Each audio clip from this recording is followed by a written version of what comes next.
So Germany will be building the largest military in the European Union. The Chancellor of Germany just announced this plan. I am surprised that the and actually, wait, I shouldn't be surprised by this, but it's just as a figure of speech. I noticed that really very few people or very few outlets in the English-speaking media actually mentioned this. But I did find it in Der Spiegel, which is one of the biggest publications in Deutschland, in Germany. And this is what the article from Der Spiegel says. It says, and it starts, this excerpt from the article, it starts with a quote from the Chancellor of Germany, Olaf Scholz. And he says, quote, Germany will soon have the largest conventional army in Europe within the framework of NATO. So Germany wants to have the biggest military force in all of European NATO, in all of the European part of NATO. Which, I mean, most of NATO is Europe. And so if you want to be the biggest European military in European NATO, you want to be the biggest military in Europe. And this really flies into the face of all of these people who told me, oh, Ted, Germany, they don't even have a military. Because I've been telling people for years that Germany is going to revive. I've been saying it for years. And the responses that I would get were eerily similar to the same. They were eerily similar to the responses that my dad would get when my dad years ago, decades ago, was telling people about how Turkey is going to revive. And people would always tell my dad, oh, Turkey, they're ruled by moderates. Turkey is a moderate country. It's a moderately Muslim country. And now Turkey is planning on creating a safety zone on the Syrian side of the Syrian-Turkish border. Basically, a safety zone in Syria right near the Syrian-Turkish border. Essentially placing Turkish troops in Syria and doing yet another extension of Turkey's military operation in that country. And it's come to the point where the United States is telling Turkey not to do it because supposedly America is worried that this is going to further destabilize things. And this was talked about in a Near Eastern publication called Ruda. And it says here that the U.S. State Department on Wednesday said it is deeply concerned by Erdogan's hint at a fresh operation in Syria, which would put American troops at risk. There are some 900 U.S. soldiers still in Syria, according to AFP. And this is very interesting. Erdogan said that even if America tells us not to do this, we're not going to listen to America because Turkey must fight the Kurdish nationalists, the Kurdish militants, the PKK, to be specific. And the article has a quote from the Turkish government, and it says here, actually, no, it's a quote from Erdogan himself. It says, Erdogan on Sunday said Ankara will not wait for U.S. permission to launch a new offensive in Syria.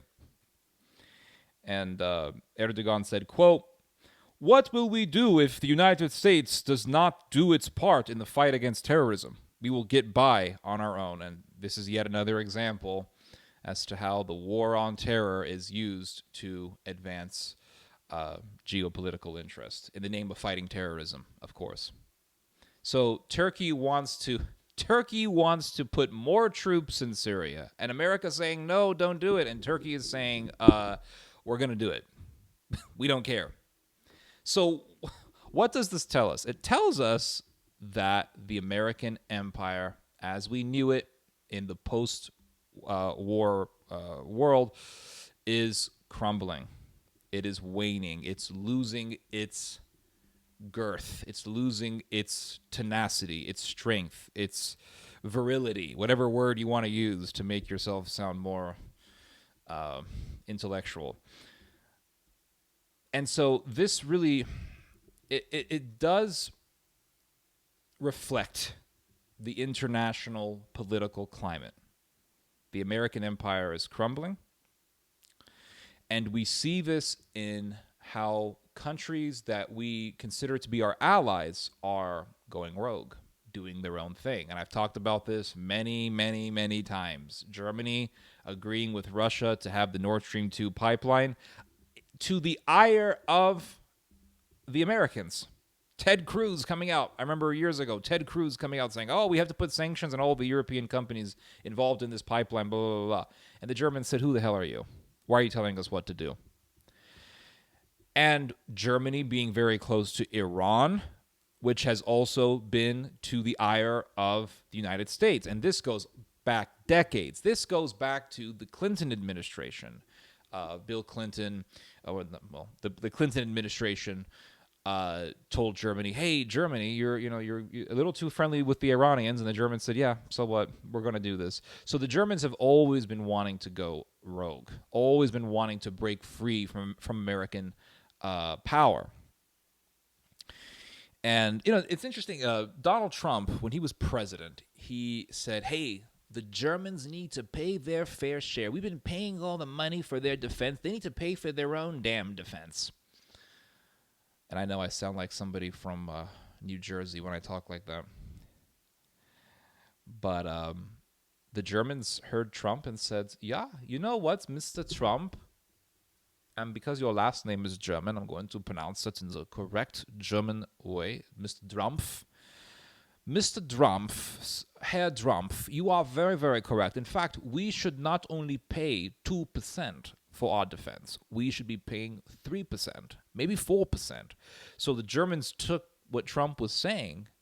The Germans were taking Trump's demands for Germany to pay for its own defense, to pay more for its own defense, that is, and they went and they took an extra step. They took an extra mile, so to speak. And now Trump is saying, "Oh, look, the Germans are rising again. This isn't good." He did an interview months ago saying, "Look, the Germans are rising up." And this is happening under Biden. He's sitting there trying to pin the blame on Biden for this.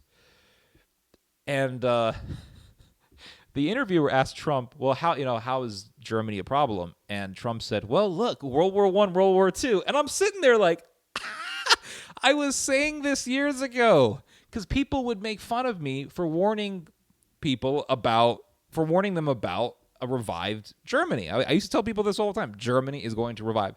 And people would laugh at me. They would laugh at me. And I would say, Trump is pushing the Germans to pay more for their defense. He's giving them a justification to revive their military strength. And people were saying, "What, you don't want the Germans to pay for their own fair share?" And now Trump is literally agreeing with me. Typical America. Typical American, I don't know if you want to call it stupidity, insanity, recklessness, whatever you want to call it. But this is the typical American way of doing things geopolitically. You create the enemy, and then you fight the enemy. After World War I, what happened? I mean, Germany was destroyed after World War I, completely devastated by the war. All of a sudden, Germany owed tons of money as reparations for starting the war. And I know people are going to disagree with me on that. The French occupied a huge chunk of Germany. I think it was a region called the Ruhr, which was a big center for coal mining. And the French...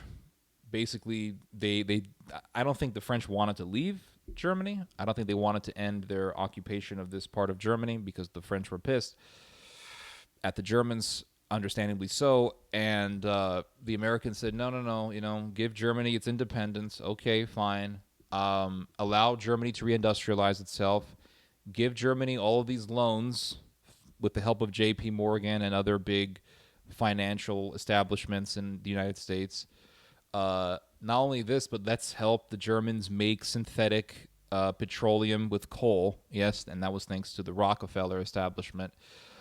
And the Germans took that because the Germans don't have oil, right? The Germans got a lot of their oil from Romania, believe it or not. A lot of the oil that fueled the Nazi war machine came from Romania. And the Germans also used a lot of synthetic petroleum they learned how to make petroleum with coal. But they learned this from the Americans nonetheless.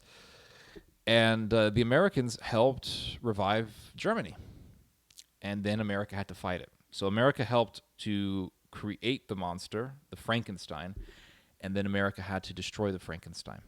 And this is what I like about the story of Frankenstein. I forget who wrote that. It was a Shelby or something like that. They made me read the book in high school. And I read that book from beginning to end. And I will say that I thoroughly enjoyed it. I thoroughly enjoyed that book.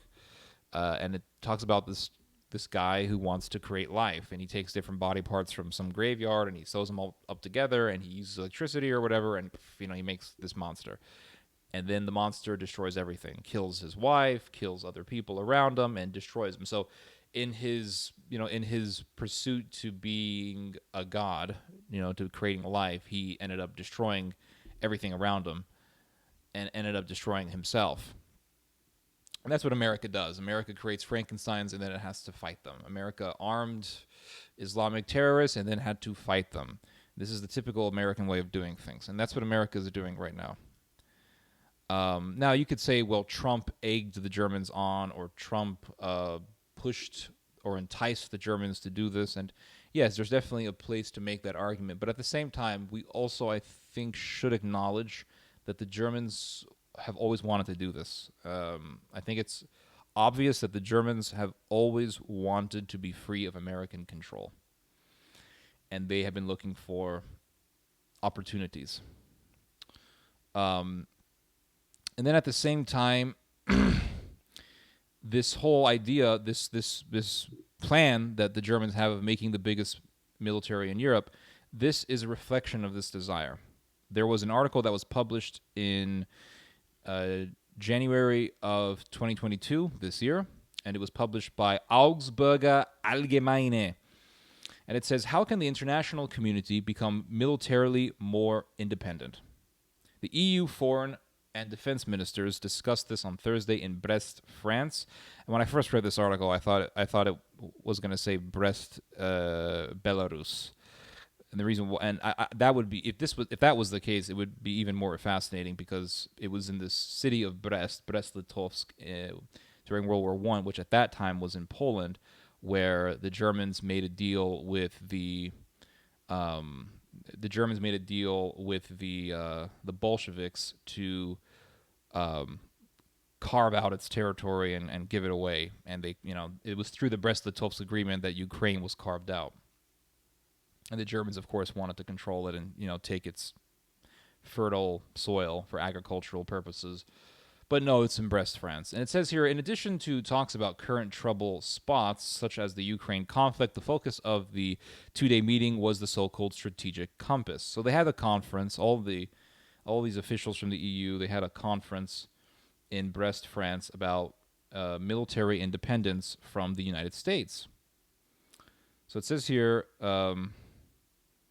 that they had a security and defense policy white paper with which, on the one hand, the threats to Europe are to be analyzed. On the other hand, there was the question of what the EU can achieve militarily and diplomatically without foreign aid, i.e. without the support of the United States. And that right there, guys, is the kernel of the popcorn. And I literally just made that up. It's a figure of speech that I just made up. It's the kernel of the popcorn. This is that last line right there. That is what they want. And what that really means is we want to make a giant military superpower that could compete with the United States, that could be superior to the United States. And remember that back in 2019, the then president of the EU Commission, Jean-Claude Juncker, stated that the European Union, the EU, Europe, must eclipse the United States. So we have a rising Germany, and people sit here and talk about, rising China, rising Russia, Russia, China. But they don't want to focus on the rising of Germany. And people will sit there and say, "Oh, it's all harmless, Ted. It's all harmless. It's all harmless. Nothing bad to happen here." It's like World War One, World War Two. Let's all just ignore that. You know what I find so fascinating about all of this is the hypocrisy. How many times have we heard conservatives for years since 9/11, since 9/11, since 9 freaking 11? How many times have we been hearing conservatives come out and say, like, well, America fought the barbary pirate wars. Well, there were the Crusades hundreds of years ago. You see, the threat of Islam, it's very historical. Why should we trust Muslims when, terrorism? They always used to go back to the past. The Spaniards fought the Muslims, the Americans fought the Muslims in the barbary pirate wars and the Crusades, and fighting the Ottoman Empire, World War One, the Armenian genocide, da, da, da, da. And those are all legitimate observations, by the way. I don't reject that usage of history to make an observation about something that is a threat. But we should also apply this very logic to Germany. I don't see why. I don't see how. I don't understand the logic of, well, we can apply an historical lens to the Islamic threat, but not to Germany when we had to deal with Germany in literally 2 world wars, the most brutal wars in history before the 30 Years' War. And even you look at the 30 Years' War, most of that entire conflict took place in Germany. Most of it took place in Germany. So it's obvious what's happening, And for years I heard people say, Germany doesn't have a military. As if they are geniuses or something. Like, Germany doesn't have a military. For one thing, Germany has a military, the Bundeswehr. Okay, currently, I believe Germany is the 16th largest military force in the world, and that's no small matter. I mean, there's over 100 military forces on the globe, so Germany is number 16. That's pretty damn high. And another thing is, if Germany becomes the biggest military force in NATO, not in NATO, but in the European frame of NATO, that means it's going to be the biggest military force in Europe. It's going to be bigger than the French military, bigger than the British military. And that's scary. That's scary. Today, I went on the official YouTube channel of the Bundeswehr, the German armed forces, and I saw photos of German military officials, German generals, and looking at these people's faces, I must say, a lot of these guys have serial killer eyes. There's something to be said about the eyes of a human being. When you look at, for example, serial killers, pedophiles, look at their eyes. They look evil. The eyes look like the soul underneath them is possessed by demons, completely controlled by evil. And I see this in a lot of the German military officials. And let's not forget that we are in an atmosphere where ultranationalism is becoming more and more common. If you go to Lithuania, Estonia, you go to these Baltic countries, nationalism is very mainstream. The 3rd largest party in Estonia is a far-right party called the Conservative People's Party of Estonia. It is actually the 2nd most popular party amongst ethnic Estonians. If you go to Latvia with the National Alliance political movement, very right wing. There are tensions between the ethnic Latvians and the ethnic Russians who live in Latvia. Same thing goes with Estonia. You have the same type of situation. Substantial population of ethnic Russians live in these Baltic countries, and there are tensions with the native population. In Lithuania, you have a substantial Polish population, and they have tensions with the Lithuanian population over language and loyalty, because a lot of Polish ethnic Poles who live in Lithuania are actually quite pro-Russia for various reasons. But really the main reason, I think, I should say the only reason, is because they see Russia as a sort of a defender of their people against Lithuanian populism, Lithuanian nationalism. But it's becoming more and more mainstream. One of the biggest parties in Germany is AfD, is a nationalist party. In Turkey, you have not just the AKP with Erdogan, which is Islamist, but also it's a mixture of Turkish nationalism. But you also have the Republican Party in Turkey, which is very, very nationalistic. And there has been a tremendous amount of hatred against Syrians in Turkey. Turkey is a very racist country. there is a high rate of racism in that country. Let's not forget that Turkey collectively denies the Armenian genocide. It denies the fact that the Ottoman Empire, the Ottoman Empire, controlled by their heroes, the Young Turks, murdered over 1 million people. That's horrific. And the fact that you have a society that denies that is pretty creepy. It's pretty disturbing. And on top of that, you have this horrendous racism. Today I saw a video that really disturbed me. It was of a Turkish lowlife. I don't even want to say his name. Turkish lowlife kicking a 70-year-old Syrian grandmother. Abi Avrupa yazmışlar. Vallahi ben böyle 4 tane şey gidiyorum. Çağırın bunu çağırın. Onlara da gerek yok. Ne bu işin ya? Kimse vurmasın. Kimse vurmasın da. Eşitler gelip ötüsünler.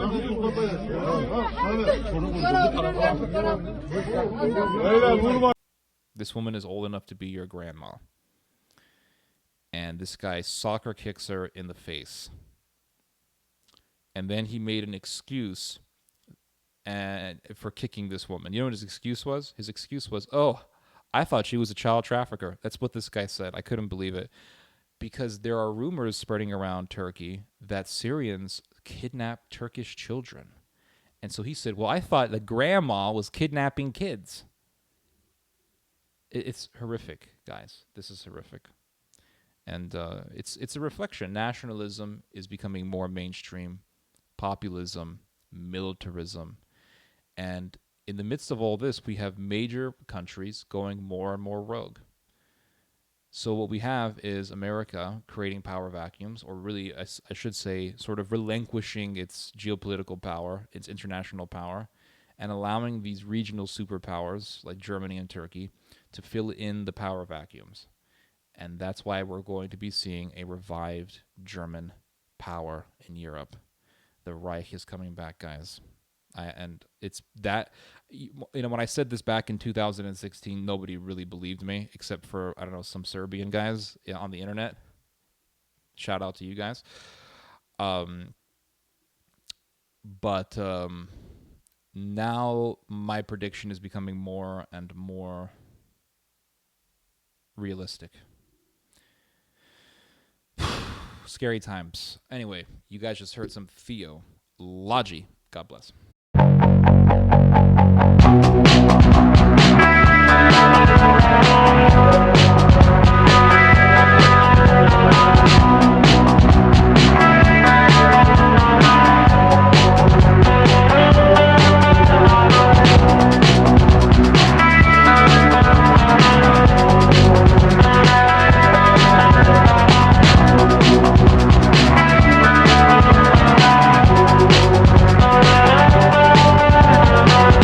Под колеса машин ложится снег. Здесь машины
все будет